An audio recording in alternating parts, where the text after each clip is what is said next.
Fabiano Molim, que vai ser o nosso apresentador da reunião de hoje.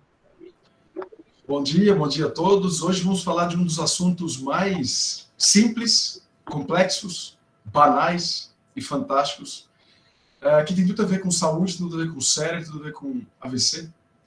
Até porque, como a gente discute todo dia, né? AVC é tudo menos AVC, uma doença que você consegue 95% das vezes da causa não é acidente, né? E é talvez um dos assuntos que a gente mais acha que sabe uma coisa e na verdade sabe pouco.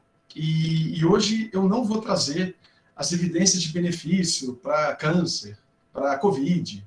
Não, isso a gente já sabe, a gente ouve, isso importa pouco. Eu quero trazer duas coisas importantes. Os mecanismos por trás desse danadinho, então ser tão importante. Os preconceitos que nos atrapalham a fazer e ter uma rotina mais saudável quando a gente está pensando em morbidade e mortalidade. E os mitos em volta disso, porque eu acho que são muito comuns e a gente se cobra de uma forma errada e cobra os pacientes de uma forma errada. E eu acho que desmistificar isso pode ser riquíssimo para a nossa prática. Por isso que o título, inclusive, já é provocativo. Porque é algo que não evoluímos para, e a evolução literal aqui, darwiniana, biológica, nos faz tão bem. Então vamos lá. Todo mundo aqui sabe que se a gente seguir as recomendações hoje da Academia Americana de Cardiologia, do CDC, que significa 150 minutos de uma atividade leve a moderada ou 75 de uma alta intensidade, mais 2 vezes por semana, ter uma atividade de força, a gente tem 50% de redução de mortalidade precoce. Imagina um remédio, imagina qualquer remédio, que tivesse essa competência, o quanto a gente ia ser bombardeado de pedidos de pacientes, da gente mesmo, e de colega. Você não está tomando? Como que você não está tomando? E a gente não segue, a gente não respeita, a gente não valoriza, a gente não explode essa vontade como a gente faz se fosse uma intervenção única. E a gente tem esse privilégio em nossa mão, com essa potência absurda. Porque é absurdo, pensa, 50% de redução de mortalidade precoce. Deixa isso entrar na sua cabeça. É muito forte. E olha que legal. Essa evidência bonita tem um dos primeiros artigos que mostra de forma clara, para variar, vindo do Framingham e publicado no New England na década de 80, que tem esse gráfico bonitinho aqui. Ó. Então aqui à esquerda a gente tem o risco relativo de morte, e aqui embaixo a gente tem quantos minutos por semana eu faço de atividade moderada vigorosa ou moderada alta. E aí aqui que a gente vê, olha que legal, o maior decréscimo de mortalidade acontece com 1 hora por semana, 60 minutos, que é essa redução de 30%. Quando eu chego até os 150, eu chego até essa metade. Mas olha que legal, a gente fala de 150 minutos por semana, mas olha como a curva continua caindo. Ou seja, pelo menos até 700 minutos por semana, o que não é pouca coisa, eu ainda tenho o benefício de mortalidade. Mas é esse finalzinho da curva aqui, 1.900 minutos por semana, caramba, olha como é que ela já começa a dar uma subidinha. Aqui não foi significativo nesse trabalho de 36, mas a gente sabe que sim, existe uma relação para variar em U. Tudo na medicina, tudo em neurologia é U, seja um U real ou um invertido. A gente sempre tem uma dose, tem uma subdose, tem uma hiperdose, e tem uma dose ideal, essa dose perfeita. O estresse é assim, a atividade física é assim, a alimentação é assim, tudo que cerca essa complexidade da natureza parece ter uma curva em U ou invertido. E aqui é para mostrar a mesma ideia, só que 34 anos depois da publicação, onde esse acúmulo de evidência mostrou muito, mas muito clara o benefício dos 150 minutos, mas confirmando também que o benefício para além dos 150 minutos continua. Depois de minutos por semana ou de METs, que é uma medida metabólica, aí eu começo a ter prejuízo. E é por isso, pessoal, que atletas profissionais têm mais esclerose lateral amiotrófica, como jogadores de futebol na Itália que mostraram um risco relativo de 6 vezes para ela. Eles vão ter mais cardiopatias, pneumopatias, encefalopatia traumática crônica, risco aumentado até de Alzheimer e de AVC, sendo atleta profissional, porque eles sobrepõem o benefício da atividade física, mostrando que existe, para variar, também na atividade física, uma dose de dependência. Mostrando só um conceito por trás disso que é muito interessante. Olha esse artigo de 2019 do Lancet, que interessante. Ele pegou idosos que mudaram o seu padrão de atividade física, e aqui ele usou um conceito chamado de CRF, que é a fitness cardiorrespiratório, que basicamente o conceito simples é a capacidade do coração e do pulmão levar oxigênio para a mitocôndria muscular durante a atividade física. Esse é o conceito complexo aí de CRF. Na prática é literalmente o seu fôlego, na prática é literalmente o quanto você dá conta dessa sobrevivência. E olha que legal esse trabalho, mostrando que o idoso que não era saudável passa a virar saudável, consegue, mesmo tardiamente, ter uma diferença na incidência de demência. Aquele que sempre foi saudável, fantástico. Aquele que nunca foi saudável, sinto muito, a tragédia vai acontecer. E aquele que era saudável e deixa de ser saudável, também tem um prejuízo. Mas olha que legal, isso é bem interessante mesmo. A melhor curva de sobrevivência contra a demência é aquele que não era saudável e fica saudável. E aí a gente vai discutir isso depois no finalzinho, quando a gente falar de hábito, porque o interessante da atividade física, a gente chama ela de hábito pilar, porque junto com ela você muda o resto. Você melhora o sono, melhora a alimentação, melhora as relações sociais. Então você acaba tendo um benefício que parece que muda a curva de prevenção de várias doenças. Isso não quer dizer que a gente pode ser sedentário até os 60 e 60 fazer, mas esse trabalho tem essa pulgazinha atrás dele bem interessante de que a mudança nunca é tardia demais, então sempre vale a pena insistir, independente do contexto da idade.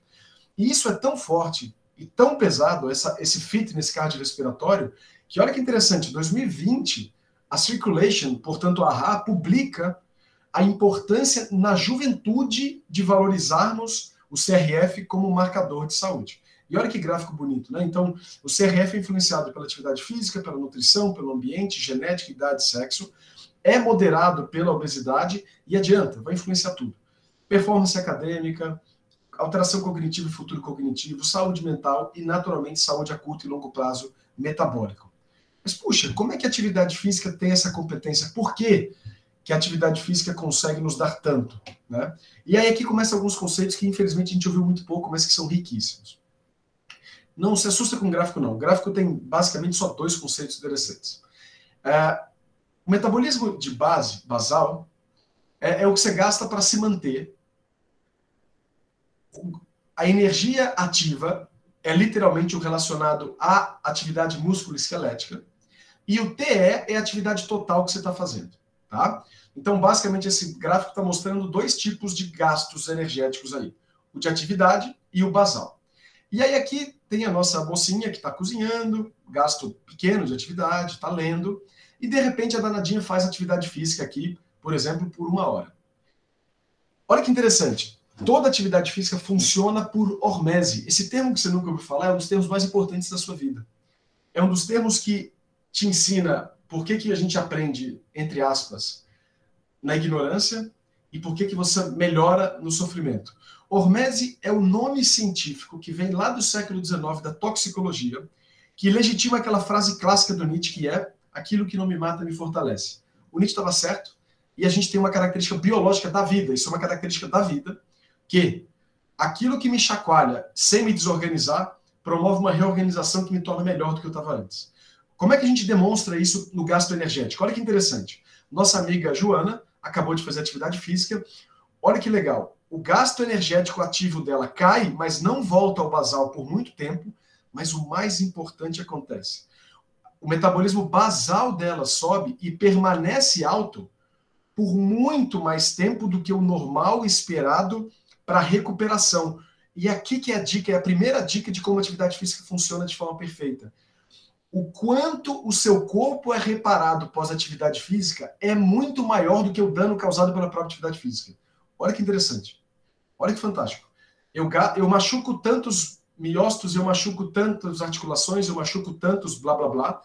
O corpo, ao reparar os tecidos, gasta mais tempo, profundidade e complexidade no reparo do que ele faz simplesmente pela atividade física. Esse é um dos mecanismos pelo qual a atividade física nos torna mais saudáveis. Ou seja, ele vai te limpar de uma série de substâncias que a gente vai ver daqui a pouquinho relacionadas ao envelhecimento por muito mais tempo do que aquele causado pela atividade imediata. Eu tinha um professor de patologia que ele falava assim, ele era um cara genial, ele falava assim, enquanto você não me mostrar que a atividade... Ele era sedentário e tabagista. Enquanto você não me mostrar que o tempo ganho na atividade física é proporcional ao perdido ao fazer atividade física, eu não faço atividade física. E aqui é para mostrar que ele estava errado no sentido de não fazer e que a evidência hoje suporta essa pergunta que ele fez. Ou seja, o que se ganha de benefício tecidual reparatório é maior do que o gasto e o perdido, tanto em tempo quanto em complexidade de dano tecidual pela própria atividade física. Mas esse é só um dos benefícios.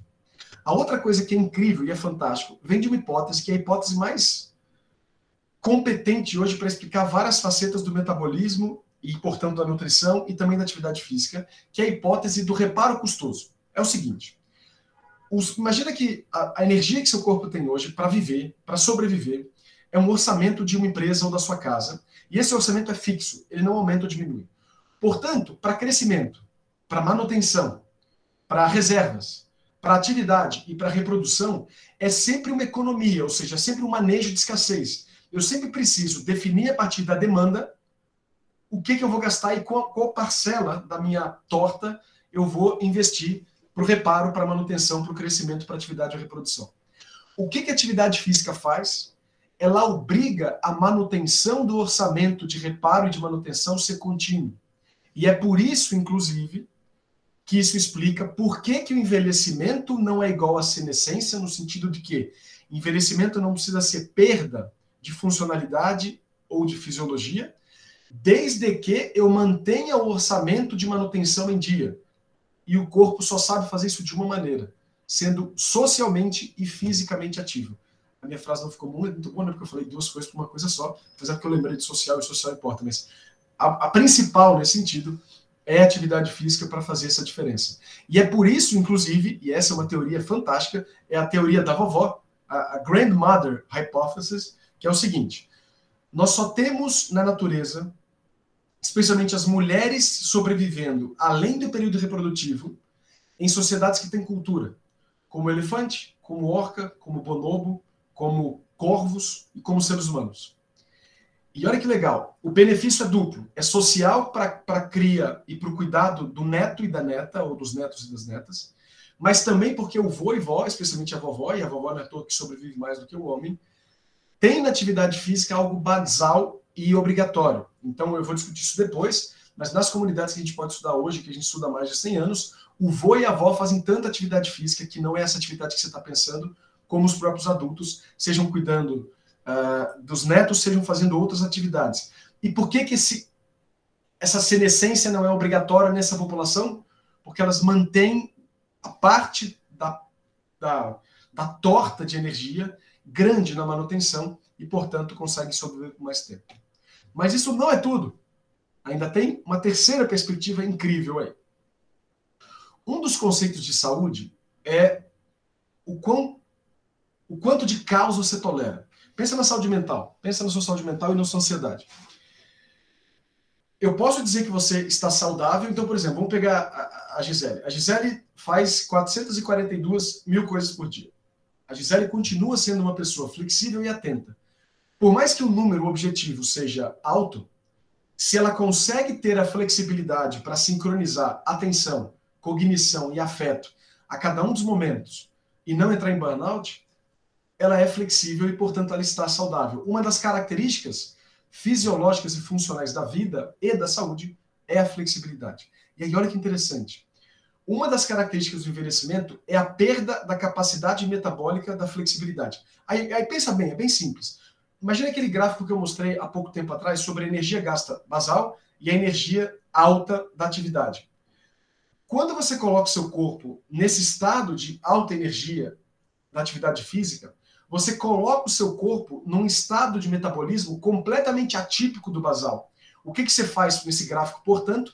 Aumenta a amplitude metabolicamente aceita para eu me sustentar enquanto corpo sem quebrar, literalmente. Sem entropia, chegar num ponto de equilíbrio, onde equilíbrio termodinâmico é igual à morte.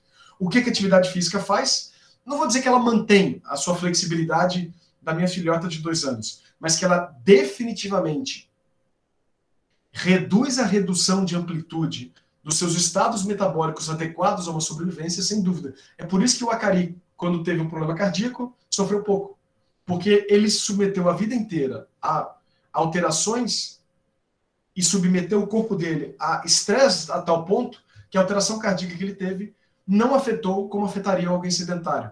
Porque a amplitude de competência, de flexibilidade e sincronia dele era tão ampla pelo que a atividade física dele promovia, que a chacoalhada cardíaca não promoveu uma desorganização do tecido como um todo.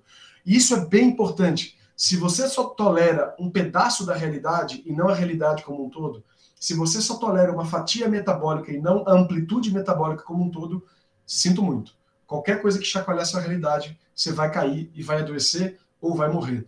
É esse privilégio da flexibilidade metabólica também que a atividade física faz. Quando a gente olha na média das populações, como é que eu posso dizer, caçadores-coletores, que é o termo adequado, hunter-gatherer, a gente tem, primeiro que a gente tem um preconceito, achando que eles morrem aos 30 anos de idade. Não é verdade. A mortalidade infantil é muito alta, mas quem sobrevive a partir dos 15 anos tem uma sobrevida quase igual a nossa. Tá? Só que acontece uma coisa muito interessante nessas comunidades caçadores-coletoras.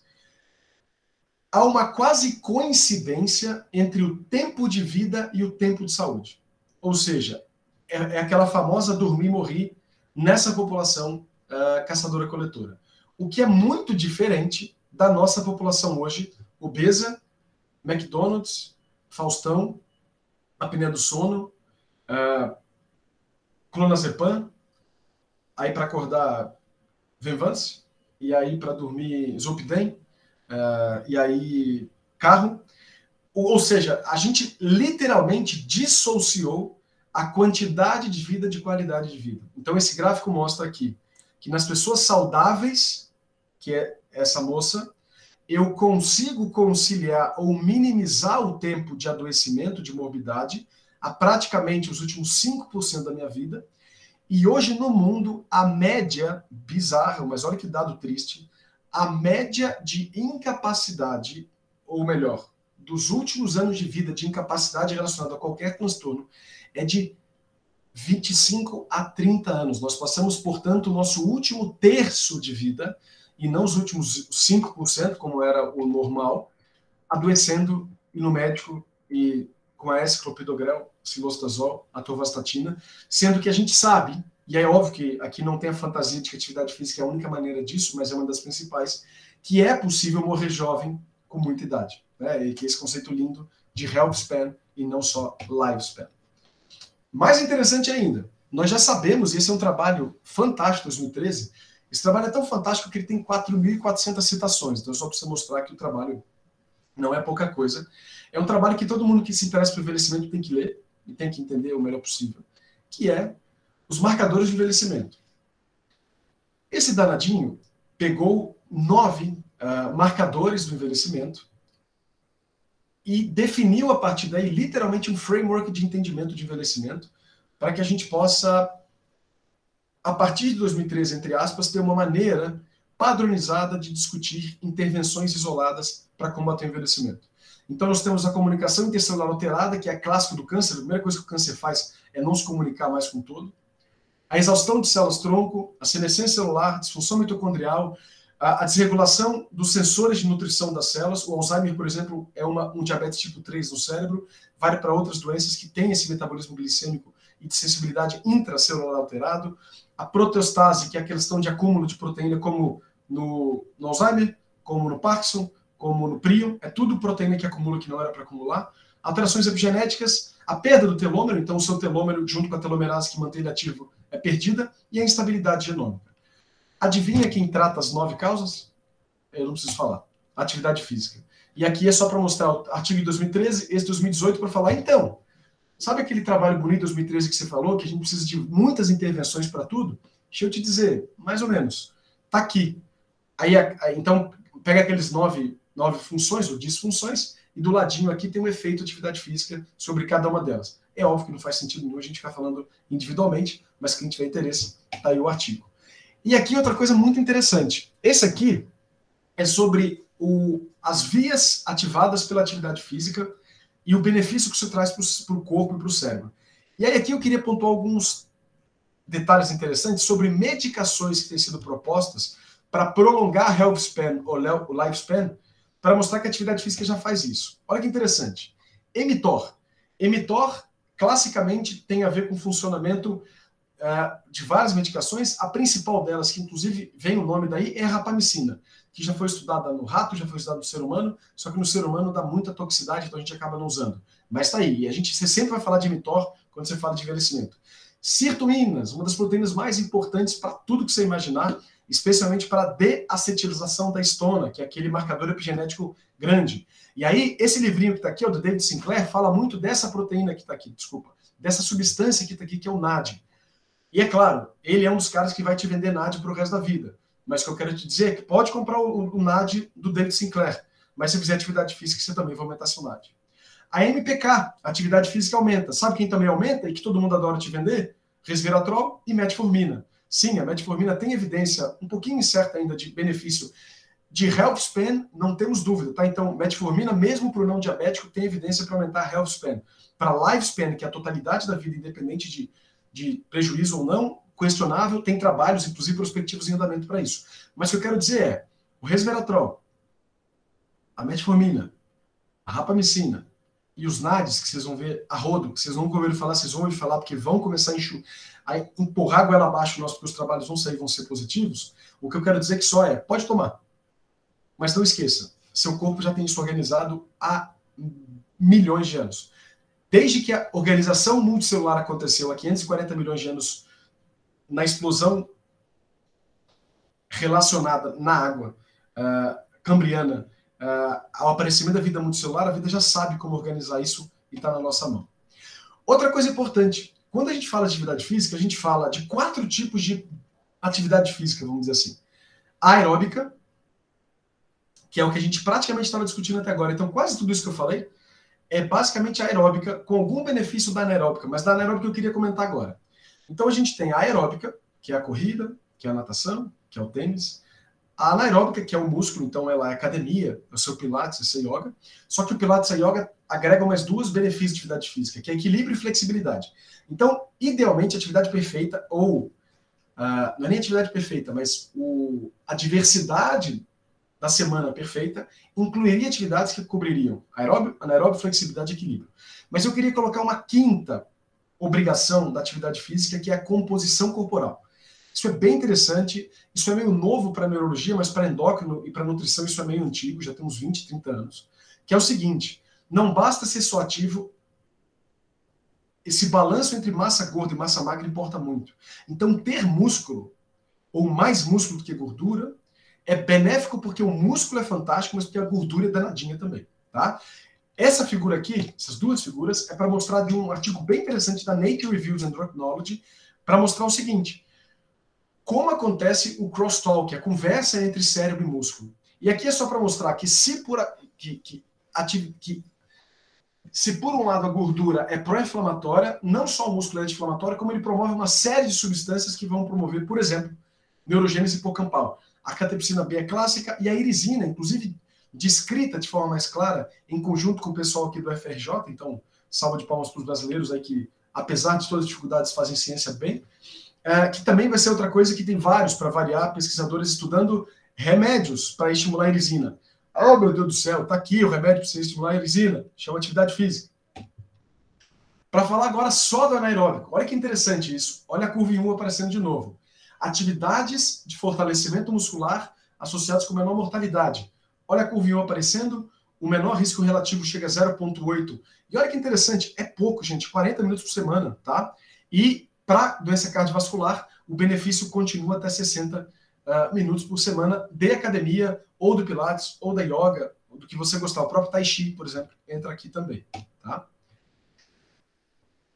Mas, puxa, se tudo é tão maravilhoso desse jeito, atividade física faz tanto, por que não é tão fácil a gente fazer atividade física? Por que é tão complicado? Mesmo eu fazendo neurologia, neurovascular, sabendo a importância disso para tudo que eu trato, sabendo que isso vai ter um maior impacto, inclusive que o AS que eu prescrevo, que vai ter um impacto tão grande quanto a estatina somada, de 20% cada um do benefício de risco relativo, por que eu não faço? Porque nós não fomos feitos para o exercício físico. Nós somos feitos para a atividade física. E aqui valem 3 conceitos importantes. Atividade física é simplesmente engajar em qualquer atividade que aumente o meu metabolismo. Ponto. Exercício físico é essa criação moderna de que eu vou voluntariamente, em prol da minha saúde ou do meu fitness, fazer qualquer coisa. É isso que a gente não foi feito. A gente não foi feito para achar bonito ir para academia, para achar bonito ir para corrida, para achar bonito ir para o tênis. Não, não, não. Pelo contrário, isso seria a coisa mais imbecil do mundo. Porque lembra, essa é a nossa realidade. Lembra da hipótese do reparo custoso. O quanto você gasta por dia é fixo e inexorável. O que acontece, portanto, é que se eu gasto energia à toa com atividade física, eu não tenho para reparo, eu não tenho para reprodução, eu não tenho para sobrevivência. E essas pessoas aqui, que são a comunidade Hadza, que é a comunidade mais estudada de hunter-gatherer do mundo, esses danadinhos não fazem atividade física. E aí tem muitos relatos dos antropólogos que vão para a savana estudá-los, e os antropólogos, que na maioria deles são europeus e americanos, saem para fazer jogging, e esses caras olham para esses caras e falam: meu amigo, você está doido? O que você está gastando energia nesse momento à toa? Por quê? Olha esse gráfico dessa publicação fantástico recente. Aqui é para mostrar quantos por cento do dia homens e mulheres gastam de atividades leves, moderadas ou altas em porcentagem do dia. Olha que absurdo.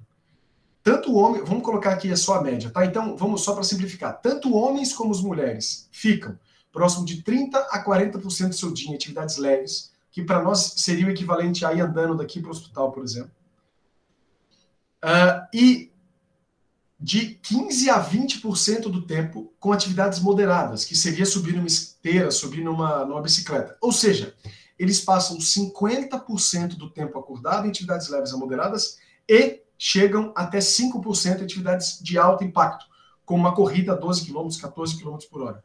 Eles passam mais da metade do tempo acordado, caçando, buscando raízes, flores, ou qualquer outra coisa, ou madeira, ou qualquer coisa que faça, que tenha importância para o dia a dia deles. Então, gasto energético não é para academia, não é para saúde, é para sobrevivência.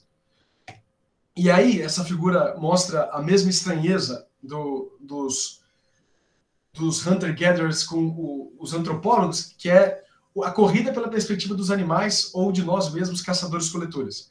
Amigão, o que você está fazendo? Correndo de um predador?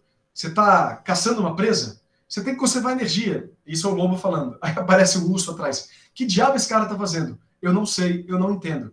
E isso é muito importante, a gente saber e a gente falar com os pacientes. Não, você não vai acordar morrendo de vontade de fazer atividade física, porque você nunca foi incentivado do ponto de vista biológico. Seu sistema de recompensa só vai começar a ser ativado depois de vários outros benefícios ou de muito tempo da atividade física, e não espontaneamente.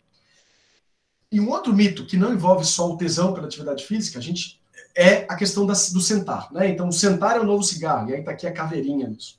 Por um lado isso é verdade, por outro isso não é tão fácil assim. Olha que interessante. Nós passamos hoje, lembra, o hunter-gatherer passa 55% do tempo dele em atividade leve, moderada ou alta. Nós passamos hoje, em média, enquanto ocidentais, 3/4 do nosso dia em média sentados. É uma diferença brutal. A gente sai de 55% de atividades leve, moderada e alta para 25%. Então, o sentar mata de duas maneiras. Pelo que você faz, que é sentar, mas pelo que você não faz, que é atividade ou exercício físico. E olha que interessante aqui, a gente julga e a gente acha que se eu faço atividade física, por exemplo, 1 hora por dia, eu estou isento dos prejuízos relacionados ao sentar. Não é verdade, tá? Mesmo quem faz muita atividade física pode ter um malefício grande se passa muito tempo sentado. Então essa tabela incrível é para mostrar que, exceto aqueles que passam por dia mais de 1 hora em atividades físicas moderadas, esses não sofrem tanto o impacto do sentar. Mas nós, como os médicos que passamos um tempo razoável sentado, mesmo que a gente faça 30, 60, a gente já começa a ter um prejuízo. Ou seja, não basta ser, isso é muito importante, ativo fisicamente na academia. E aí, essas duas figuras resumem a ideia toda por trás de um terceiro conceito, que chama comportamento sedentário. Então, olha que interessante. Eu posso ser ativo fisicamente na academia e ter um comportamento sedentário se eu passo muito tempo sentado. A gente achava que uma coisa excluía a outra. Hoje não é verdade. Hoje na educação física, na nutrição, na endócrina, a gente sabe que você pode concomitar. Então, você pode ter essa concomitância. Eu posso fazer 1 hora de academia e corrida, mas se eu passo 10 horas sentados, eu vou ter prejuízo igual alguém sedentário completamente. Aí aqui é para mostrar a mesma figura prévia, mostrando que o tempo sedentário joga por água abaixo a atividade física moderada e que o ideal, portanto, é muita atividade física moderada e pouco tempo sentado. E aí, mesmo que eu faça moderada atividade física, se eu sento, o meu risco aumenta. E aqui é o resumo, entre aspas, do incentivo para além daqueles benefícios percebidos. Sentar menos é importante, mas se movimentar pequeno. Isso a gente chama de actor intervals, intervalos ativos. A cada hora, levanta, vai fazer um xixi, vai tomar uma água, vai tomar um café. Fique 5 minutos em pé e volte para a cadeira. Isso faz uma baita diferença. E, além de sentar menos e movimentar mais, faça atividade física sim e tenha o seu CRF como objetivo, tá? E aqui é só para mostrar essa evidência do andar, tá? A gente tem aquele fato, isso é bem interessante, né? Os 10 mil passos por dia são um mito, tá, gente? Isso é um número bonitinho que o pesquisador da NECT60 colocou. 10 mil faz diferença, mas olha que legal. Você precisa de muito menos do que isso para ter benefício. Esse é um trabalho desse ano, semana passada, do Lancet, mostrando passos diários e mortalidade para mostrar que abaixo dos 60, 5 mil passos por dia já é suficiente para reduzir o meu hazard ratio e acima de 60, 3 mil passos. Olha como a curva vai tendendo a U também, ou seja, se eu der muito passo também, a coisa vai piorando. Por exemplo, abaixo de 60, 16 mil passos, 15 mil passos. Mas olha aqui o Nadir, ó, próximo dos 10 mil, 9 mil mesmo. E olha que essa sugestão, inclusive, dos 10 mil passos, foi feita, inclusive, antes da gente conseguir medir de clareza. Mas, Fabiano, puxa vida, eu consigo ir na academia, mas eu trabalho em consultório, eu não consigo, eu consigo talvez fazer esse intervalo ativo a cada consulta, mas como é que eu posso minimizar a mortalidade? Aí, isso é uma parte boa, já publicado há mais de 10 anos. É muito interessante isso. O sentar mata muito mais se o sentar é no lazer do que no trabalho. Então, isso é legal. Então, tudo bem, eu não tenho como fugir muito um pouquinho do sentar no consultório. Mas eu posso, então, colocar os meus intervalos ativos que não precisa ser subir numa esteira ou descer escada. Pode ser literalmente tomar uma água. Ou pode ser receber o paciente na recepção, que já deveria ser obrigação no sentido de educação e tudo, até porque você mata uns 10 diagnósticos só na ectoscopia, nesse trajeto de parkinsonismo, de apraxia, de um monte de coisa, mas isso é o segundo detalhe. Mas você já ganha esse intervalo ativo só nisso. Mas se obrigue a ter o lazer que não seja o Netflix, que não seja o Prime Video, que não seja o Disney Plus. Saia de casa, pelo amor de Deus. E aí, a dica é claro, né? Atividade física. Aí isso é bem interessante. Fabiano, standing desk é bom? Sim e não, olha que legal. Tanto standing desk como sentar em posições não ocidentais, como, por exemplo, o squatting aqui, gastam a mesma energia do ficar em pé. Então, qualquer sentada diferente do habitual, como, por exemplo, o squatting, esse agachamento que esse senhor faz, que é muito comum em outras comunidades não ocidentais, gastam a mesma energia de ficar em pé. Aí olha a maldade da natureza. Legal. A gente gasta quase 20 calorias a mais por hora por dia. Isso dá mais de 16 mil calorias a mais por ano. Isso é bastante coisa. Qual o problema? É que a gente não vai falar disso agora. Mas o que as pessoas que trabalham em pé e que sendo desse jeito fazem? Comem mais. Aí não adianta nada porque ela ganha peso. Então o problema todo é que você precisa casar, obviamente, esse gasto energético a mais com equilíbrio na nutrição. Por isso que essas coisas andam juntos, apesar da aula aqui ser diferente. Fabiano, mas essa arquitetura corporativa de standing desks, que isso que você está falando, tem sido uma tendência em empresas, né? Perfeito. Eles têm colocado essas mesas mais altas justamente para ficar com esse movimento de sentar, levantar, sentar. Só que aí o problema, Marita, é que lá na geladeirinha de todo mundo tá um congelado da Sadia, sabe? Então, assim, aí você joga tudo por água abaixo, porque você vai gastar mais energia e vai ter fome. É por isso que tem que casar. Né? Então, por exemplo, eu vou falar daqui a pouquinho disso, mas, por exemplo, isso é bem legal, Mário, que você falou. Um ambiente neutro que não incentiva a atividade física, com a nossa tendência de não querer fazer atividade física, estimula o sedentarismo. Então, uma coisa importante que vem da economia comportamental é a arquitetura de escolha. Mas isso eu falo daqui a pouquinho, pode deixar. Mas linda percepção, mas o problema todo é um pouco da superficialidade que as empresas lidam com isso. As empresas adoram coisas bonitas. Elas acham que só uma solução dá conta, mas tem que ser um conjunto, né? As empresas são as entidades mais religiosas do mundo, elas adoram milagres para tudo, assim, para produtividade, para saúde, para tudo. Elas são totalmente ignorantes da complexidade, e isso é problema nosso, a gente não sabe vender ciência para o mundo, e as empresas adoram aquele cara mentiroso que vende uma verdade. Mas isso é outra conversa. Outra coisa legal, e aí eu me coloco feliz aqui, porque eu sou um cara um pouco quieto, então eu fico batucando, eu fico cantando na minha cabeça. O fidgeting, que é e todo mundo que tem criança aqui sabe dessas modas que estão acontecendo agora. Parece um pouco estranho, mas o fidgeting, que é brincar com alguma coisa na mão enquanto você presta atenção, tanto melhora a atenção quanto aumenta o gasto calórico. Então, olha que legal isso. Por quê? Olha, isso é bem interessante. Essa é a mesma ideia de ouvir música enquanto você estuda. Nós não somos bons em atenção sustentada. A gente pode melhorar com treinamento, mas isso não é fácil.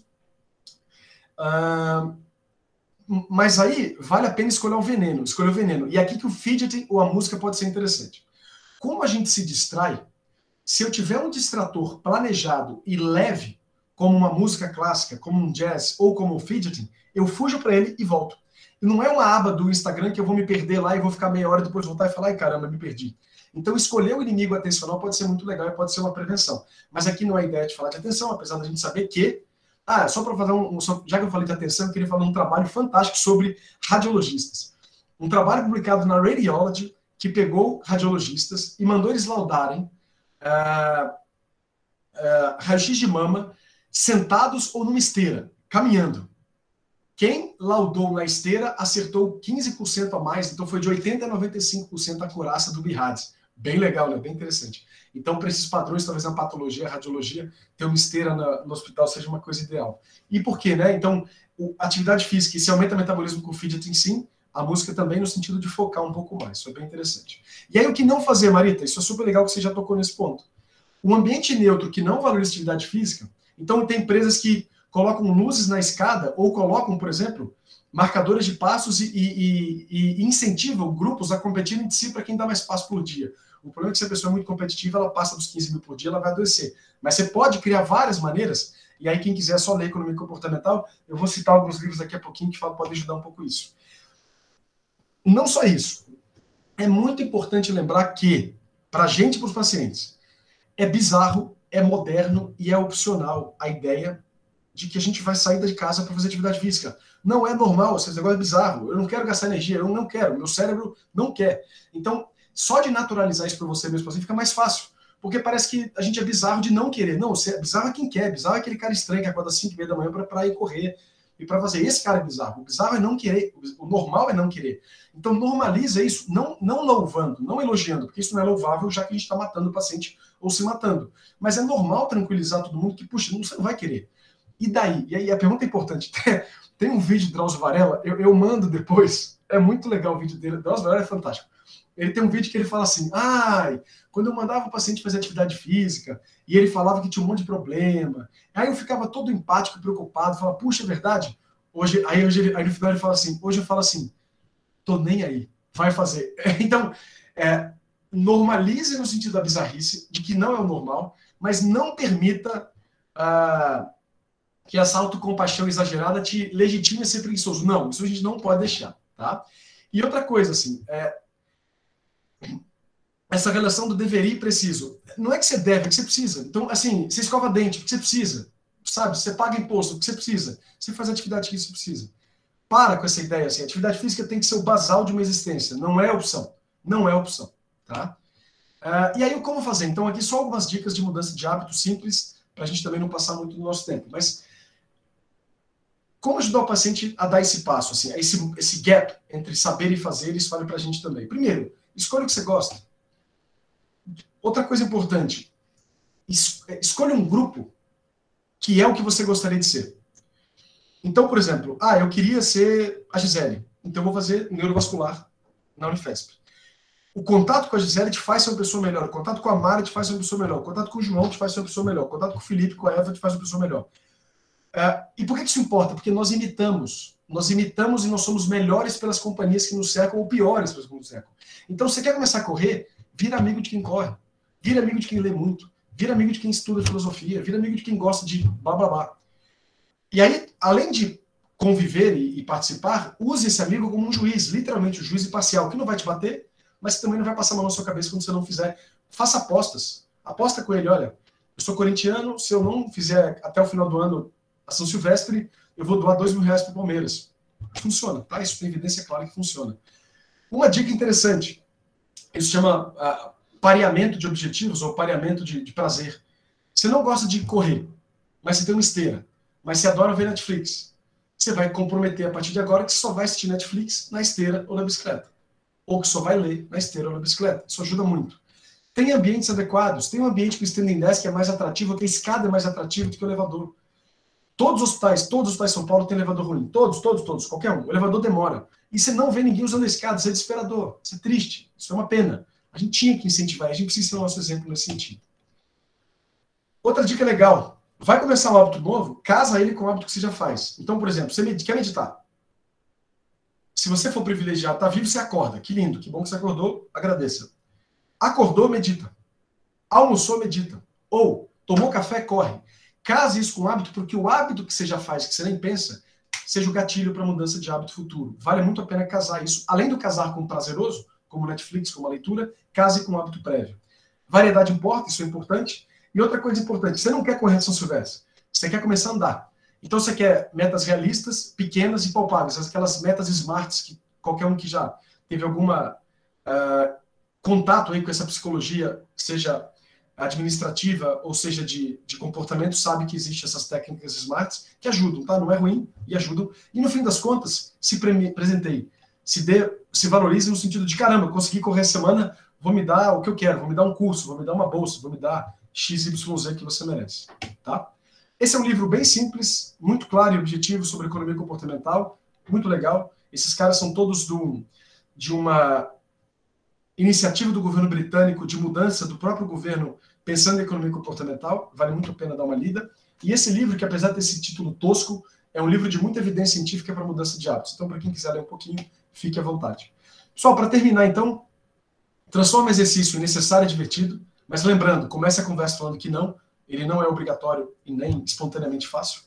Faça cardio, mas levante pesos e lembre da flexibilidade, lembre do equilíbrio e lembre da composição corporal. Qualquer coisa é melhor que nada e continue. Ou, se você não começou ainda, comece a partir de agora. E para terminar, eu não quero dizer que existe uma pílula mágica de atividade física. Esse Life Simple 7 é uma medida da Academia Americana de Cardiologia para ajudar a gente nesses indicativos de estilos de vida, que é HDL e LDL, colesterol, glicemia, nutrição, IMC, independente de qualquer coisa, atividade física, tabagismo e PA. São medidas de estilo de vida que têm crescido muito. E a gente precisa se instrumentalizar e a gente precisa conhecer muito de metabolismo, de nutrição, para que a gente possa de verdade fazer diferença. Porque lembra, o que a gente tem na mão aqui é muito mais competente do que o nosso desespero de dupla antiagregar. O que não quer dizer que não vai valer a pena e que a gente não tem que fazer. Pelo contrário, óbvio que sim. Mas vamos respeitar o privilégio que é ter saúde e vamos agir de acordo. Porque a gente, infelizmente, não faz isso enquanto sociedade, nem enquanto indivíduo, nem enquanto familiar. E aí, quando é tarde demais com o adoecimento, a gente corre atrás de prevenção secundária, terciária e quaternária, sendo que a gente tem o privilégio hoje de começar essa primária, ou como aquele artigo lindo da Gi, do Lancet, essa atividade primordial, que é a mais rica, mais benéfica e mais competente. Obrigado. Parabéns, doutor, muito bom. Fabiano, que saudade de ouvir falar. Muito bom. Oi, Filipão. Eu falo pra todo mundo que você que me convenceu, e é verdade, a fazer atividade física. Hoje eu acordei às 5h30 da manhã, pra estar na academia às 6. Muito bom. E a pessoa causa. E eu lembro até hoje, no ambulatório, você falou assim, Filipão, você tem que fazer alguma coisa, tá, os sedentários na época, né? Aí ele falou, você sabia que se você fizesse exercício físico, você ia virar um neurologista melhor? Aí eu, rapaz, até isso, 1000 coisas, ainda vou ser um neuro melhor. Você vai ficar mais rápido, lembrar mais diferenciais, você vai conseguir ter mais acurácia terapêutica. Eu falei, nossa, realmente não dá pra escapar mais. Foi Né, Filipão, realmente até porque você é um hábito mafanoide, né, Filipão? Então, assim, se você não se cuidar, você vai... Você tem uma chance aí de listese, de algumas coisinhas ruins para sua vida aí também. Então, Não, o Fabiano já me deu pneumotóxico espontâneo, hérnia, que eu ia ter porque eu sou muito alto, um monte de coisa. é verdade. Mas tô super fazendo. Pois é, parabéns. E eu sempre falo que a pessoa faz. Me ajudou muito mesmo. Fabiano, parabéns, suas aulas são sempre ótimas, né? Aqui, Vinícius, tudo bem? Tudo bem, Gê? Tudo bem, Mário? Gostei muito da sua aula, principalmente sobre a questão de fidget spinner, né? Eu tô aqui com o profissional como na mão, um dadinho. Eu sempre faço isso, né? Eu estudo Boa. e vejo, faço sempre mexendo com um distrator na mão. Ou isso, ou aquele negócio de girar, mas eu sou meio destabanado, eu tento quebrar as coisas, né? Uma coisa que se falou interessante, né? E é algo que às vezes a gente tem que tomar cuidado, né? É quando a atividade física, ou esse estudo que você falou, acaba virando culto exagerado ao corpo e leva a justamente aqueles picaretas a começar a prescrever NAD junto com hormônio, junto com a metformina em dose alta, junto com o Ozempic em mega dose, junto com isso, e acaba virando um anti-aging exagerado, né? Como se o corpo humano também não fosse feito para envelhecer. Aquele livro que você falou, né? Por que não deveríamos envelhecer? Eu falei, não, Eu sou da filosofia do Nelson Rodrigues, jovens envelheçam, né? Então, mas, Vinícius, o Sinclair é tão exagerado que ele quer colocar o envelhecimento como doença. Ele é desse extremo. Não é só ele, não. Tem bastante gente, né? Isso aí tem livros e TEDs, mas esses caras, assim, eu acho que o termo que é ruim, eu acho que a senescência talvez pode ser opcional, eu acho que talvez senescência seja um termo interessante. Mas ele mesmo, o Sinclair, ele fala assim, eu não sou médico, mas no livro dele, mas olha o que eu tomo. Aí ele toma 1 grama de resveratrol por dia, 1 grama de metformina por dia. Então, assim, isso é perigoso. A evidência não está aí para essa prescrição. Então, é perigoso. E é isso, né, Vinícius? Assim, o Nietzsche tem outra frase boa, que ele fala assim, o ser humano é um bicho que transforma a necessidade em virtude. Então, assim, você, por literalmente algum problema psicológico narcisista, se coloca nesse patamar aí de sou um semideus grego, com essa beleza física, e para sustentar essa beleza física, estou disposto a qualquer coisa, então vou tomar bomba, vou fazer tudo.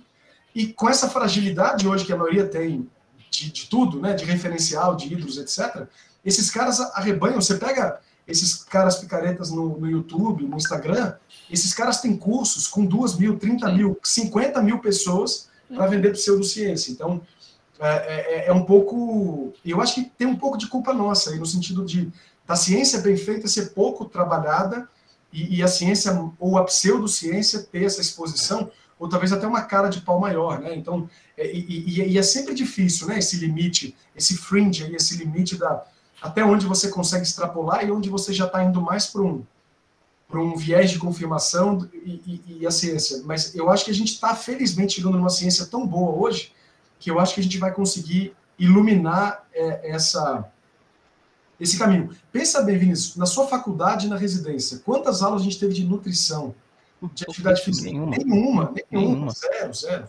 E isso é uma tragédia, né? Isso é uma tragédia, porque como que alimento não vai ser parte da sua terapia, como atividade física não vai ser, etc. Né? Então, eu acho que, mas isso está mudando, acho que felizmente isso está mudando. O problema é isso, Vinícius, por trás dessa beleza do estilo de vida, tem muita coisa mal feita, picareta. Então, sempre... Tem um artigo bem legal que chama Cavalo de Troia em Estilo de Vida, que é assim,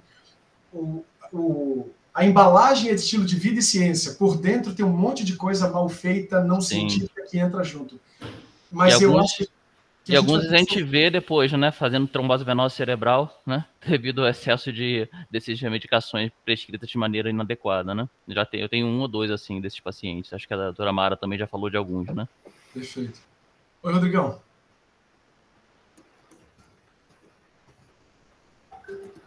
Não estamos te ouvindo, Rodrigo. Acho que está mudo aí. Vou fazer uma pergunta aqui para todo mundo. Eu acredito que você implanta isso, você vê bastante no mundo corporativo, né? Essa história de stand-up meeting, das reuniões de pé, né? Você vê em seriado, sobretudo nessa população mais que eu considero evoluída, né? Os escandinavos, eles são muito práticos, né? Eles fazem isso muito bem e eles são muito diretos, resolutivos. Eu acredito que a gente médico ainda não estabeleceu esse tipo de reunião, mas a gente está caindo na real de que a gente está essas reuniões de Zoom, se conectar via celular de qualquer lugar para trocar informação, enfim, produzir. E até aquelas reuniões, aqueles e-mails que substituem reuniões, a gente está caindo na real que isso funciona muito bem. Agora eu pergunto, principalmente para a doutora Gisele, que assim, é muito difícil a gente estabelecer esse tipo de atitude em ambulatórios, em discussões clínicas, até que a gente precisa de tempo para pensar, para discutir, até que muitas coisas também acho que mas a doutora Gisele, ela está sempre em reuniões de pesquisas, de estabelecimento de metas, né, de objetivos, de cobrança, de fluxo de projetos, e de que maneira isso tem implementado, como é que o pessoal da saúde está aderindo, ou isso é totalmente fora porque a gente fala isso, né? O mundo corporativo, e a gente está vendo que a saúde está cada vez virando empresas, né? Tudo está virando empresa, tudo tem seu custo, e isso tem tudo seu custo. Pergunta super válida, né, Rodrigo? Porque acho que tem uma dicotomia grande, assim, entre a empresa privada e o público, né? Então, Fabiano, quantas vezes a gente, como funcionário da Unifesp, do Hospital São Paulo, alguém chegou para a gente e perguntou qual a tua carga de atividade física, o que você faz, existe um programa para cuidar disso, zero vezes, assim, realmente.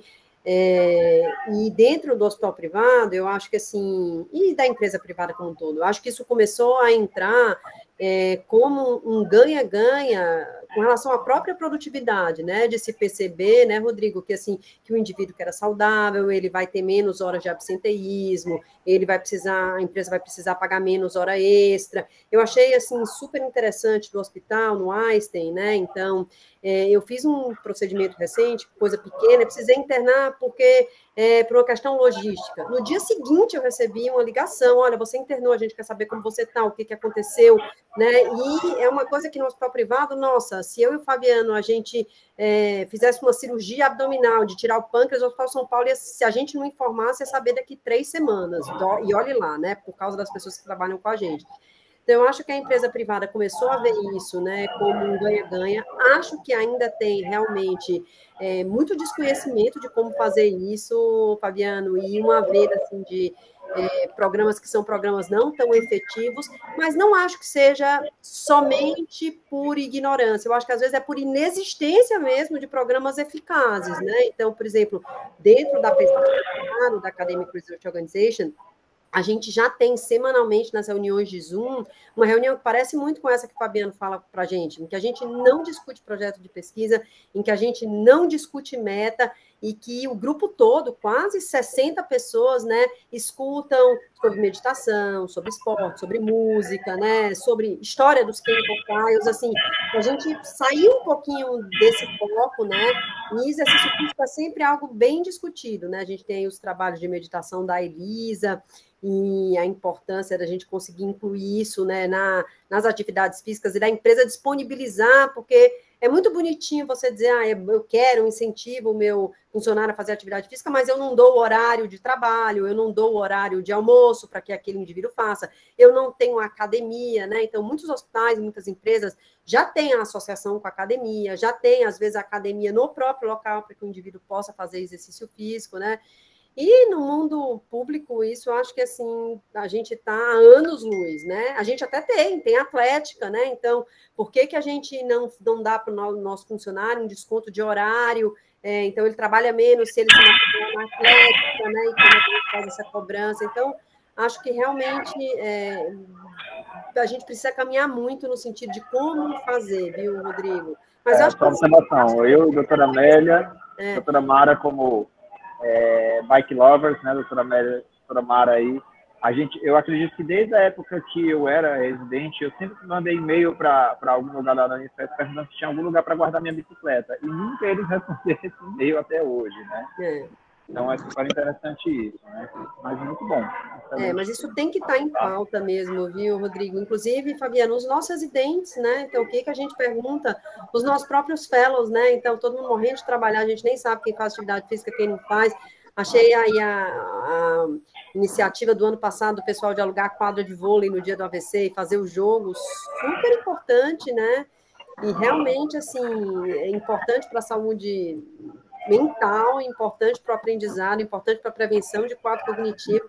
Fotografei vários slides do Fabiano, igual a Mara, fico mandando para meus pais, para dizer, olha, vocês têm que caminhar, que eu não quero ninguém demente atrás de mim.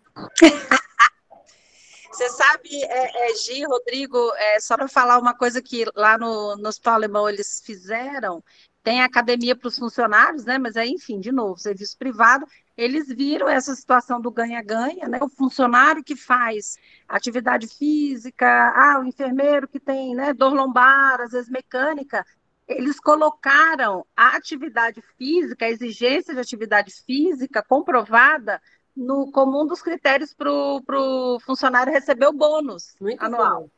Então, foi a maneira, enfim, poxa vida, é dinheiro. Cara, mas é um estímulo. Na hora que mexe no bolso, é um nudge, é um estímulo. Então, quem não comprou, eu faço uma caminhada de vez em quando, né? Então, eles são bem criteriosos, né? Tem academia, está disponível, inclusive isso depois vira até como um apoio quando a pessoa quer aposentar pelo INSS, né? Quero aposentar, tenho dor na coluna, e aí vai, né? O hospital leva, olha, foi oferecido, academia, programa de reabilitação, não sei o que, e a pessoa não aderiu. né? Então, tem essa coisa, né? Também parar um pouco essa coisa, como você falou, né, Fabiano, do Drauzio Varela, muito maternalista. Ah, eu tenho muitos problemas, eu não tenho tempo. Cara, todo mundo tem problemas, né? Eu vou mandar o vídeo dele. É? Eu vou mandar o vídeo dele, é muito bom, ele é muito engraçado. Porque assim, eu tenho que falar com meus pacientes. Eu falo assim, olha, desce uma estação antes do metrô, sabe? Desce uma estação antes do ônibus. Eu levo meu tênis na mochila, sabe? Calço tênis na hora de vir embora, eu tô na rua. Qual o problema se eu tô com uma calça social e um tênis? Ninguém paga minhas contas, sabe?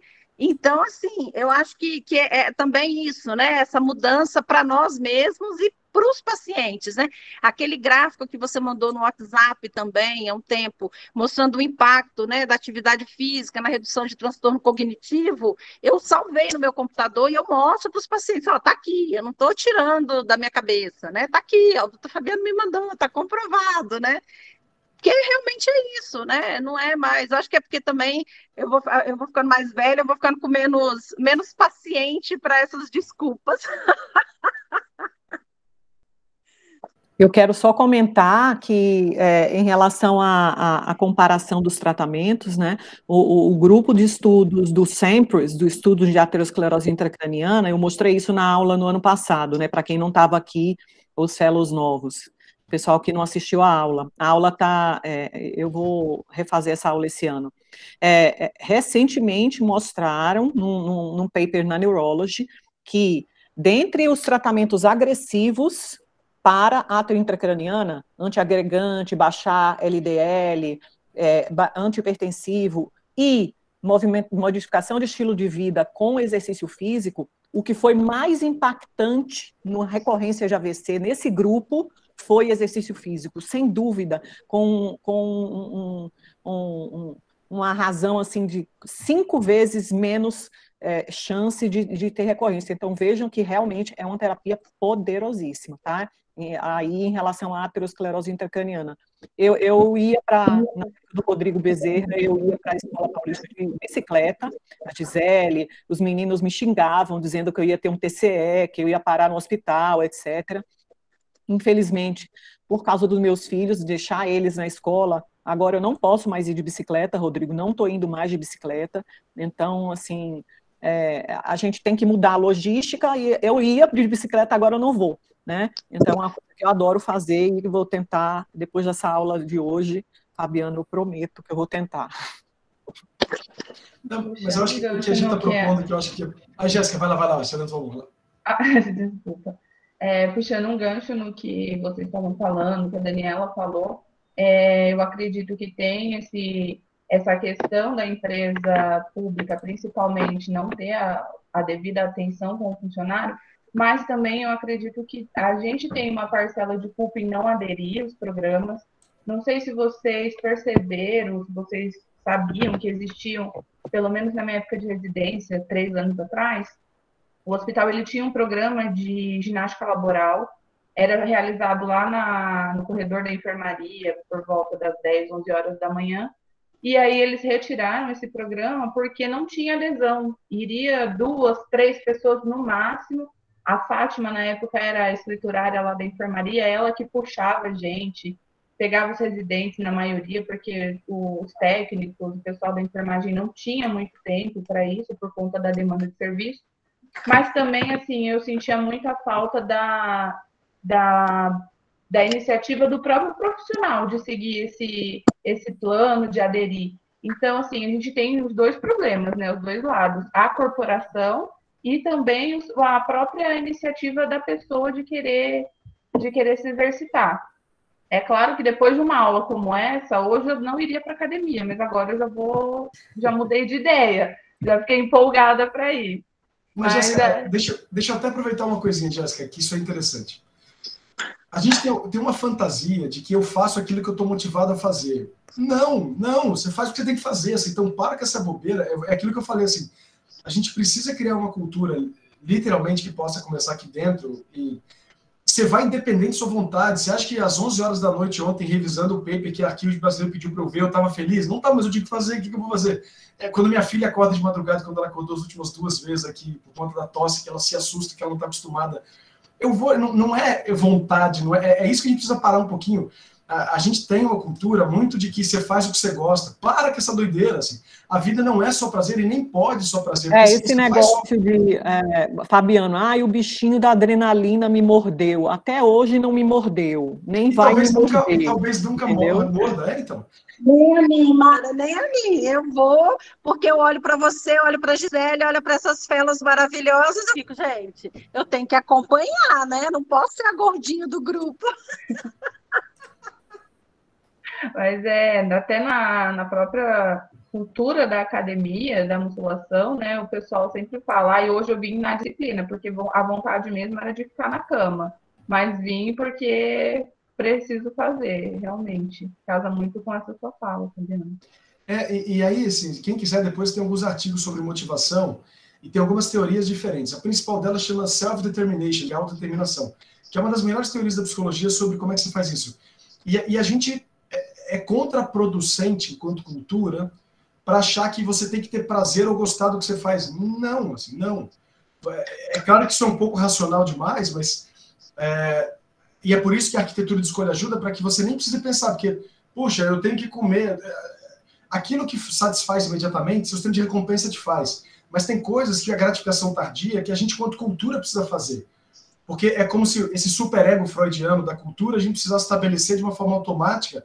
E aí, de novo, né, a arquitetura de escolha ajuda nisso, para que você nem precise pensar nisso, Jéssica, porque você ter vontade de comer bem, de fazer atividade física, de dormir sem tela, de meditar, é muito difícil, é muito difícil. É por isso que, na maioria das culturas, você tem hábitos e rotinas para exatamente não precisar que você tenha essa vontade, porque é muito difícil conciliar o ganho a curto prazo com o ganho a longo prazo. Nosso cérebro não é bom nisso, nosso cérebro é presentista.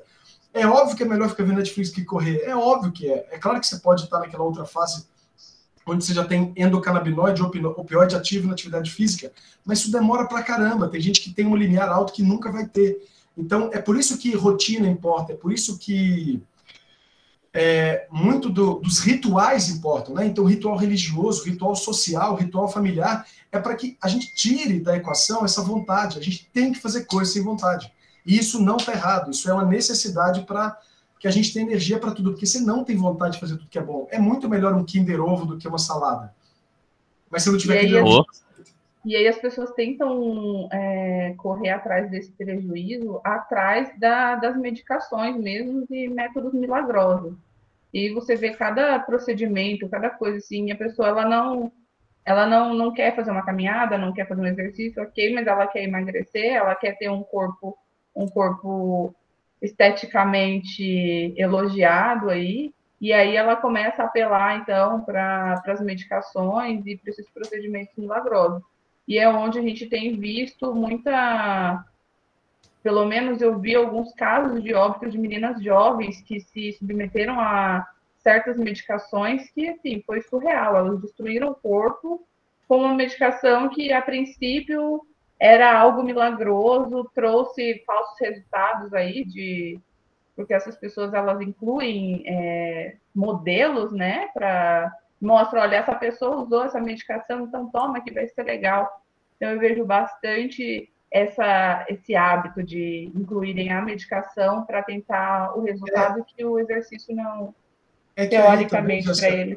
É que a discussão é um pouco maior, aí eu acho que nosso tempo está acabando também, mas é que tem uma questão cultural também, Jéssica, de modelos, de valores, né, de hierarquia, então eu acho que aí muda um pouco também, é uma questão cultural definitivamente, e aí essa é a fantasia, mas isso que é interessante, assim, a gente acha que os nossos hábitos são definidos pessoalmente, a maioria não é, a maioria é do grupo que nos pertence, do social que a gente vive. Então você está num grupo que faz atividade física é mais fácil, que come bem isso é mais fácil. Tanto é que, por exemplo, a gente sabe, isso é evidência legal, que quando você tem um grupo que fuma, é muito mais fácil parar de fumar quando o grupo para, porque um indivíduo para, ele volta e começa a fumar de novo, bebida. Todo hábito, positivo e negativo, tem no grupo um alicerce forte. E o grupo, claro, tem essa intersubjetividade que impacta muito, que é essa cultura que a gente vive. Mas aí a conversa é um pouco mais ampla e longa aí. Daqui a pouquinho é a nossa visita já. E, Fabiano, só para terminar, assim, eu queria te perguntar qual que você acha que é a função das novas tecnologias, de todos esses aplicativos, né, influenciar essa cognição de grupo, né, para que pacientes, de fato, passem a fazer exercício. Vou dar um exemplo para vocês científico. Então, para quem está no Optimal, todo mundo sabe, é o nosso estudo brasileiro de controle pressórico pós-AVC. A gente vai ter uma emenda, depois, se vocês quiserem, baixem de um aplicativo que se chama ELF. Então, o ELF é um aplicativo que foi desenvolvido por um grupo à parte da CVE, que é a empresa que está doando as medicações para alguns pacientes do Optimal. E o que esse aplicativo usa é uma gamificação, né, então, de recompensa, justamente para o paciente que atinge as metas, seja de exercício, seja de alimentação, seja de uso de medicação. Então, quanto mais o paciente vai entrando os dados e ele vai crescendo no jogo, né? Então, é como um joguinho que os nossos filhos jogam de videogame. Então, ele vai participando de sorteio, ganhando e tudo, e aquilo vai, teoricamente, estimular o paciente a utilizar as medicações e a aderir, ter uma adesão melhor a um estilo de vida mais saudável. A gente vai incluir a possibilidade do uso desse aplicativo no estudo e vai ver se isso tem aí alguma função, e tem bastante gente que tem estudado essa parte, que é a mHealth, né? Então, a tecnologia, quanto a tecnologia pode ajudar. Eu vou compartilhar com vocês o ano passado, eu e o Lixuan escrevemos um editorial para a Stroke, esse ano a gente escreveu um outro, então, justamente falando disso, de cognição social, de quanto isso é importante para a gente entender o quanto a tecnologia digital pode, de fato, mudar ou não, como a Mara falou, se isso é só perfumaria, se é só bonitinho usar ou não. Tem exemplo de outros aplicativos, né? A Elisa sempre apresenta um aplicativo que a Natura patrocinou, que é um aplicativo que chama Florescer, que é um aplicativo de meditação, né? Então, esse ELF é mais de atividade física, adesão às medicações e estilo de vida saudável. Tem algumas empresas de saúde suplementar, planos de saúde, que têm colocado também metas e uso de, por exemplo, contadores de passos, principalmente em empresas no exterior, orientais, por exemplo, China, Coreia do Sul. Várias empresas de planos de saúde fazem contadores de passos com descontos nos planos de saúde, justamente na mesma linha e no mesmo racional, né? Você tem mais atividade física, você tem menos desfechos e sinistros na área da saúde. E aí, Gi, tem vários aspectos interessantes, assim. Tem trabalho do New England de aderência com o Marevan, mostrando que ajuda, né? Então tem várias maneiras distintas da gente equilibrar e organizar isso. O que tem evidência do outro lado é que se você não organiza bem a gamificação, o game vira objetivo em si mesmo e você perde o objetivo. Então, é o número de passos, então o cara dá 20, 30 mil e ele adoece pelo número de passos que ele dá. Então, mexer com motivação humana e essa questão social tem que sempre prestar atenção. Teve um trabalho sobre o uso de álcool em gel no hospital, e aí ele gamificou. E aí, no primeiro momento, a gamificação ajudou todo mundo. Depois atrapalhou tudo e o pessoal acabou abusando do álcool simplesmente para mostrar que o consumo de álcool naquele plantão aumentou e os caras começaram a apertar álcool quando não precisava. Então, tem que ter cuidado, né? A gente tem que ter... É por isso que é interessante o comportamento humano, porque a gente tem que sempre estudar, sempre tem que ter métrica e sempre tem que reavaliar as intervenções. Porque você acha que vai fazer uma coisa e a consequência pode ser outra.